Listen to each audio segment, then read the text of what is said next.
L'Iran refuse. Téhéran a indiqué ses propres conditions à Washington pour mettre fin au combat, tandis que le risque d'un assaut terrestre pourrait être envisagé. Édouard Chano. Des exigences irréconciliables. Les agences iraniennes ont transmis le 25 mars les conditions de Téhéran pour un arrêt des combats. L'Iran ne mettra fin au conflit en cours qu'à un moment de son propre choix. Parmi les principales demandes formulées par Téhéran figure l'établissement de garanties concrètes et contraignantes, empêchant tout nouveau conflit, des compensations financières aux dommages de guerre et la fin des opérations militaires sur l'ensemble des théâtres d'opération, mais aussi la reconnaissance explicite de la souveraineté de Téhéran sur le détroit d'Ormuz, qualifié de droit naturel et légal de l'Iran. Le chef de la diplomatie iranienne, Abbas Araghchi, a admis les tractations indirectes à l'initiative américaine, mais refusé de voir en elles des négociations officielles.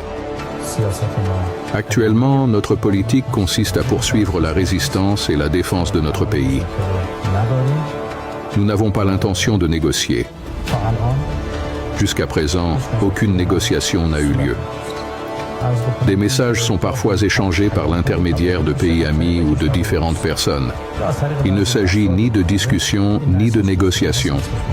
Rappelons que la Maison-Blanche avait transmis à Téhéran, via le Pakistan, une proposition en 15 points espérant obtenir la réouverture du détroit d'Ormuz, le démantèlement du programme nucléaire iranien et limiter les missiles balistiques en échange d'un allègement des sanctions.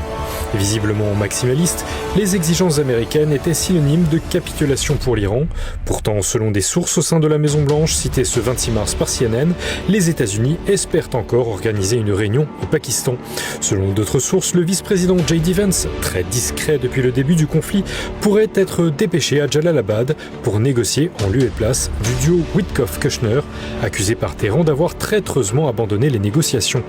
Une tentative désespérée qui révèle encore que Washington ne maîtrise toujours pas le conflit dans lequel il s'est lancé. La porte-parole Caroline Leavitt a d'ailleurs prévenu que l'alternative serait encore une fois l'escalade. Ces 3 derniers jours, les États-Unis ont mené des discussions constructives qui ont conduit le président Trump à ordonner temporairement au département de la Défense de reporter les frappes prévues contre les centrales électriques et les infrastructures énergétiques iraniennes. Les derniers éléments du régime iranien ont ainsi une nouvelle occasion de coopérer avec le président Trump, d'abandonner définitivement leurs ambitions nucléaires et de cesser de menacer activement l'Amérique et ses alliés. Mais le président privilégie toujours la paix. Il n'est pas nécessaire qu'il y ait davantage de morts et de destruction. Cependant, si l'Iran refuse d'accepter la réalité de la situation actuelle, s'il ne comprend pas qu'il a été vaincu militairement et qu'il le restera, le président Trump veillera à ce qu'il soit frappé plus durement que jamais auparavant. Le président Trump ne bluffe pas et il est prêt à déchaîner l'enfer. L'Iran ne doit pas commettre une nouvelle erreur d'appréciation.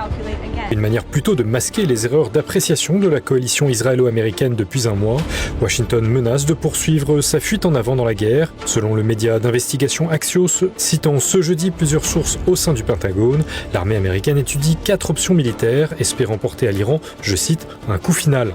Parmi les scénarios étudiés, l'invasion ou le blocus de l'île de Karg, principal terminal d'exportation de pétrole iranien, afin, espère-t-il, de priver Téhéran de ses revenus énergétiques et de forcer la réouverture du détroit d'Ormuz.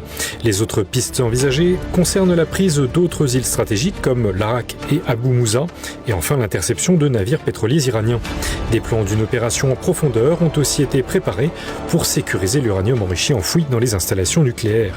Depuis plusieurs jours, les rapports de renforts significatifs s'accumulent. Sont signalés les parachutistes de la 82e division aéroportée et les Marines, mais aussi les unités de choc américaines, notamment le 75e Rangers, les hélicoptères furtifs et la Delta Force, qui, rappelons-le, a kidnappé en février dernier le Vénézuélien Nicolas Maduro. Alors Donald Trump choisira-t-il le pire ? CNN, citant hier des sources au sein du renseignement américain, rapportait que l'Iran avait renforcé les défenses de l'île de Karg. Depuis les frappes américaines du 13 mars, les forces iraniennes y ont déployé des mines antipersonnelles et antichars, des pièges, des systèmes de défense aérienne supplémentaires, anticipant un assaut amphibie.